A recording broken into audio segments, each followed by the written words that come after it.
Well, in our school board, one of the things that we did look at was making sure during the pandemic, lots of students obviously didn't have access to technology, and so we invested heavily in our technology infrastructure and ensuring that we have portable computers for students to use.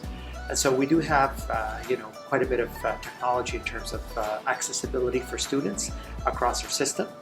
And the families that still need support are being supported in numerous ways to access those technologies. So I would be very confident in saying that there is lots of access to technologies in our school.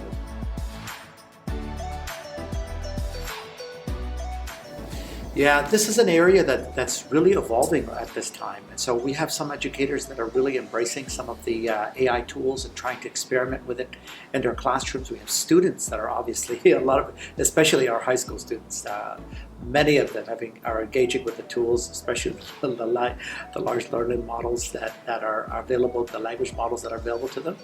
And so we do also have many educators that haven't started looking into that. And we're trying to put a strategy forward at this time right now to try to bring educators together, students together, community members, and some of our community partners together, so that we can put a robust strategy, which is going to be evolving because the technologies are changing.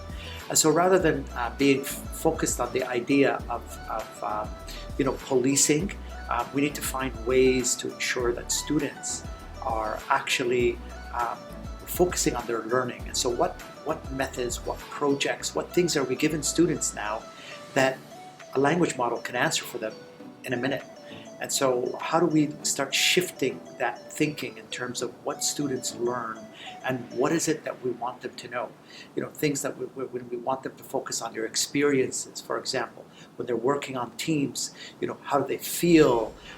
What is going on in their community? Projects that involve real life experiences where they can augment, they can actually use the language models to potentially help them with their work, but they're not going to be the driver. And we want to make sure we focus on student learning and skills like creativity, curiosity, empathy. These are things that language models are not going to be able to create.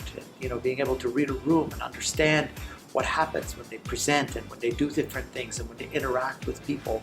And so those are the things that we want to continue to ensure that are at the front of the learning, so that the actual technologies don't necessarily start impacting their learning environments and the teaching environments.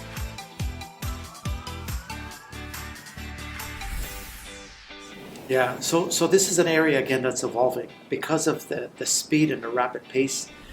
So we don't necessarily want to focus on one particular language model. ChatGPT is really popular right now, and so we want to focus on the core principles. And so we have a program department in our school board that continually, we have a lot of innovative staff that focus on teaching pedagogies, the learning, how to engage students in the learning. And we have to never forget that the language models, the AI system, they are a tool. How do we adapt some of the tools into the learning? And so this is slowly starting to roll out an impact in our schools. Teachers are really, I would say, very innovative in terms of wanting to get better at their craft, wanting to get better at the work that they're doing. They're engaging in a lot of learning, trying to find new ways to teach mathematics, trying to find new ways of engaging their learners in the classroom while they're at school, giving students a reason to want to be at school. That's a very powerful approach to be able to say, why should I be at school if I could learn at home? And so we've actually shifted our school board does not offer online learning this current year because we had very few families that wanted to learn virtually at home, very few. And so we decided that we want to make sure that we offer that to our students, that really robust program at school where students come to school every day, are engaged in learning, are engaged with their teachers, are engaged with their colleagues.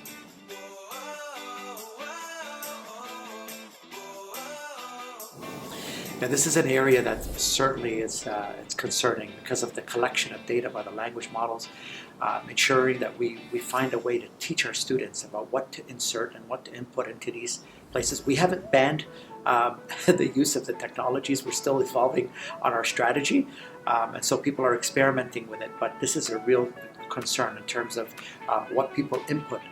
And if it's generic information and we're using it as a tool, one of the conversations I was having with people the other day is saying, for example, when Microsoft Word, or some of the Google Docs that came about, these were tools that helped us do our work.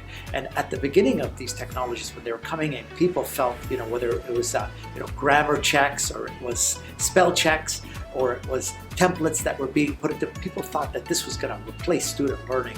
And so we've quickly adapted to that type of approach to say, how do we now shift that and recognize that there are tools available for students to use? So when I am engaging with students, for example, as a teacher, if I want to say to my teachers, when we're engaging with students, how do you ensure that you recognize that they are actually having access to language models? So when you give assignments, if you know this ahead of time that they are actually using it, 70-80% of students have actually had some sort of interaction with these models. And so when we're assigning things, if we know that they're already using these tools, how will you shift your work towards that? And how do we ensure we start instructing them on the privacy? And so we want to work on those strategies to get it to our staff. And I can tell you that it's evolving so quickly that we haven't put a full robust strategy out there, but we are working on it.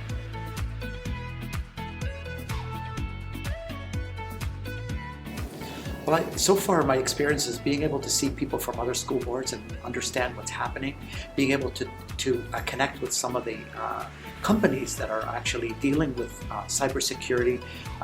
We are, privacy and security issues are a really big concern.